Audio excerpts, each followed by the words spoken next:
கர்த்தருடைய மகா பரிசுத்த நாமம் மகிமைப்படுவதாக. ஆதியாகமம் 14ஆம் அதிகாரம் 20ஆம் வசனம். உன் சத்துருக்களை உன் கையில் ஒப்பு கொடுத்த உன்னதமான தேவனுக்கு ஸ்தோத்திரம் என்று உன்னதமான தேவனுடைய ஆசாரியனாகிய அங்கு மெல்கிசேதேக்கு ஆபிரகாமை பார்த்து ஆசீர்வதிக்கிறார். உன்னதமான தேவனும் ஆபிரகாமை பார்த்து 22ஆம் அதிகாரம் 17ஆம் வசனத்திலே, உன் சந்ததியார் தங்கள் சத்துருக்களின் வாசல்களை சுதந்தரித்து கொள்ளுவார்கள் என்று சொல்லி ஆசீர்வதிக்கிறார். நம்முடைய தேவனாகிய கர்த்தர் நம் சத்துருக்களை நம் கையிலே ஒப்பு கொடுக்கிறவர். அவர் நம்முடைய சத்துருக்களை நமக்கு பாதபடி ஆக்கி போட அவர் நம்மோடு கூட இருக்கிறவராகவே இருக்கிறார்.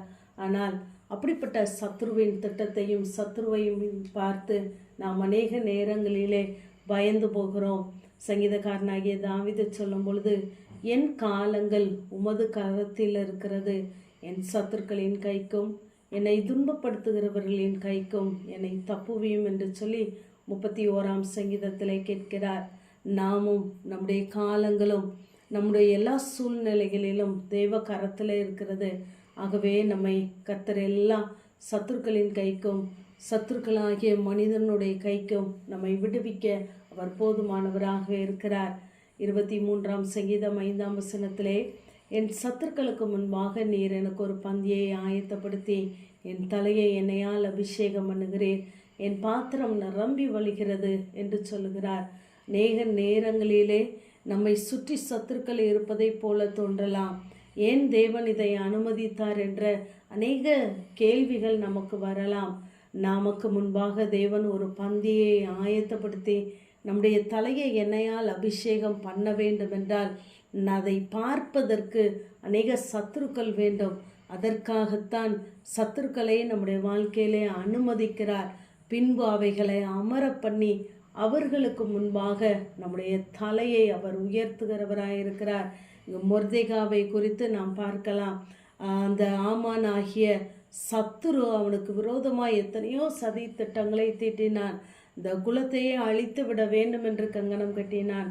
ஆனாலும் அவன் வாயிலே எதை சொன்னானோ அதை மொர்தெகாவுக்கு செய்யும்படியாய் தேவன் சூழ்நிலைகளை மாற பண்ணினார்.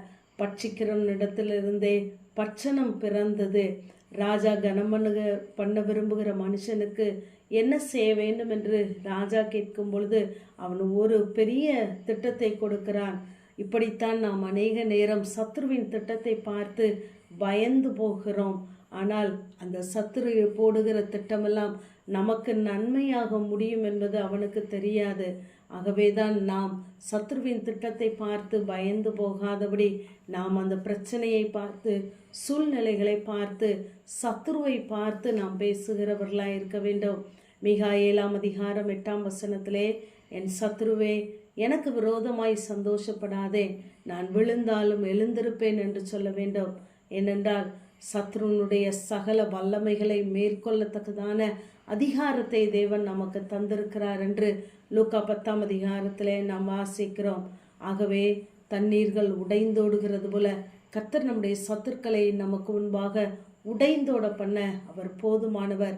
ஆகவே சத்ருவை பார்த்து பயப்படாதபடி நம் கையிலே ஒப்பு கொடுக்கப்பட்ட அந்த சத்ருவை, அந்த சூழ்நிலைகளை, அந்த எதிரிகளை பார்த்து நாம் அறிக்கையிடுகிறவர்களாக இருக்க வேண்டும்.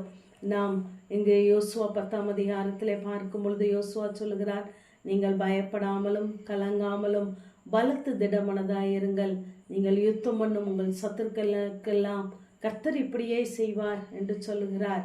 நம்முடைய வாழ்க்கையிலே நம்மை சுற்றி இருக்கிற சத்துருக்களுக்கு தேவன் இவ்வெட்கத்தை உடுத்த அவர் போதுமானவர். ஆகவே நாம் அதை பார்த்து பயப்படாதபடி நம் கையிலே ஒப்பு கொடுத்த தேவனை மாத்திரம் பார்ப்போம். அவருடைய வார்த்தைகளுக்கு பயந்திருப்போம். நிச்சயமாகவே தேவன் நம்முடைய சத்துருக்களுக்கு மேலாக நம்முடைய தலையை உயர்த்த போதுமானவர். ஆமேன். ஜெபம். பிதாவாகிய தேவனே, குமாரனாகிய இயேசு கிறிஸ்துவின் நாமத்தின் மூலமாய் உடைய சன்னிதானத்தில் வருகிறேன். என் சத்துரு என் மேல் ஜெயம் கொள்ளாததினால் நீர் என் மேல் பிரியமாய் இருக்கிறீர் என்று அறிவேன் என்ற வேத வார்த்தையின்படி கர்த்தாவே, எங்களுடைய ஆண்டவரே எல்லா சூழ்நிலைகளிலும் நீர் கூட இருக்கிறீர். சத்துரு ஜெயம் கொள்ளாததுபடியினால் நாங்கள் உம்மை ஸ்தோத்திரிக்கிறோம், துதிக்கிறோம். இயேசுவின் மூலம் ஜெபங்க எங்கள் நல்ல பிதாவே. ஆமேன்.